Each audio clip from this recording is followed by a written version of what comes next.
Obesity has been on the rise for many years, and it's tripled in America since the 1960s, and in particular about 20% at least of teens are overweight or obese, and more of them are becoming super obese. I mean, more and more severe levels of obesity. We're seeing teenage patients with obesity-related health problems that normally you don't see until patients are much older. Things like type 2 diabetes, obstructive sleep apnea, hypertension, liver disease. Once adolescents become above a certain weight, and we measure it based on body mass index, it becomes more and more difficult for them to lose weight to get back down to a normal range. So given the problems with obesity in this country, a more open approach had to be taken to ways that we could effectively treat it. And that's why the thought of using bariatric surgery in adolescents came about. It's not for everybody. Patients have to be very carefully chosen for this approach, but for those that are appropriate candidates, it's highly effective, and it can reverse all those medical issues. If a patient enters the program and is an appropriate candidate for surgery and gets an operation, then that's great. But if they enter the program and can start to learn more about themselves and learn more effective ways of managing their relationship with food, and we can work on different issues that might be driving the need to overeat or preventing them from being able to get beyond certain things that will allow them to lose weight, that's also one of the targets of the program too, even without them actually proceeding to surgery. The Adolescent Bariatric program is linked to Changes, which is our weight loss program. So they would enter through Changes, and they would undergo a medical evaluation, and the evaluation would help to determine the best course. They would also be educated during that time as well about what it means to actually do the operation, because it's not an easy path. The procedure is a tool, it's not a quick fix. We will have seminars in which they receive more intensive education about what it means to actually go down the path towards bariatric surgery. And then if they choose to go that pathway, the first step is intensive counseling with our bariatric dietitians so that they understand the changes that they have to make in their diet and their activity in order for the tool to work. And these are lifelong. A lot of the concerns around bariatric surgery have to do with how it will affect growth and development by causing this type of nutritional restriction. How will patients who are teens deal with the major changes that are going on in their lives? An appropriate age to start considering it, in my opinion, is about 15 and a half. By that time, most of these patients have achieved their full stature. They might not be fully mature physically yet, but they are at least at their optimal height. And metabolically, they're starting to become more like adults than they are like children. And 15 and a half is not when they get the surgery. That's when they enter the program.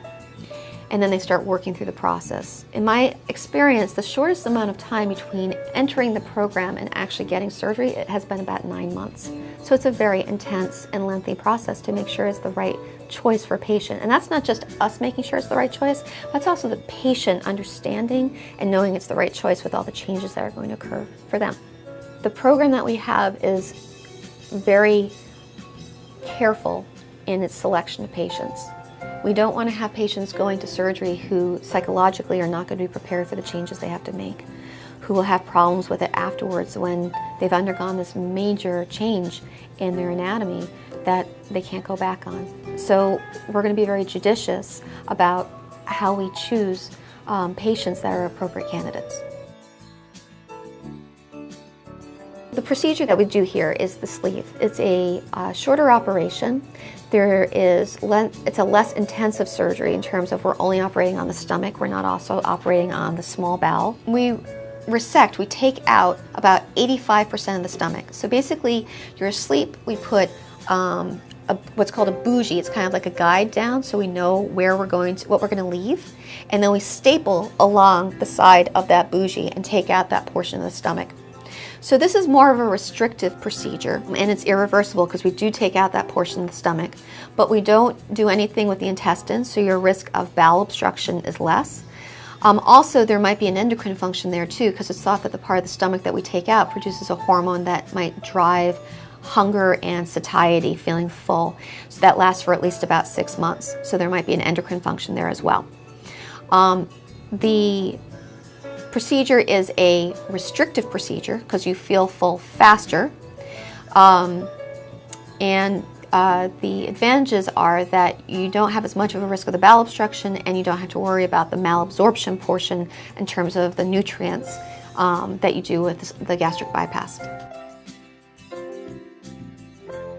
With resolution of sleep apnea, you see patients that have more energy, they have more attention, they probably will start doing better in school because sleep apnea has been known to be associated with difficulty with memory and difficulty with thinking and difficulty with attention. So that's a benefit for patients with sleep apnea if we can get that to resolve. Diabetes, obviously, if they're pre-diabetic or starting to have diabetes, reversing that will have a very positive effect on their lives overall. They have more energy, they have more confidence. They come back to clinic looking like different people, and they just feel more certain about themselves. But that's not just from the weight loss, it's from the process that they went through in terms of knowing that they made this possible. They made these decisions that created this outcome. This Adolescent Bariatric program is constructed within the context of a complicated and intensive weight loss program. The whole goal here is not to get you to surgery, the goal here is to get you to healthy. And whether it's going to be by a medical means or a surgical means remains to be determined. And there is very close linkage between the surgical arm and the medical arm, so that if surgery turns out not to be the right option, there are medical options available. If medicine turns out not to be the right option, there are surgical arms available. So it goes back and forth. The idea here is not to focus on the procedure. It's just a procedure. It's a big procedure, but it's a tool, only one part of it. It's not the highlight. The highlight is the weight loss. It's the change. It's the change in the lifestyle, the change in the health, the change in the eventual outcome that we're hoping to create, whether it's by going to surgery or if it's going through a different means.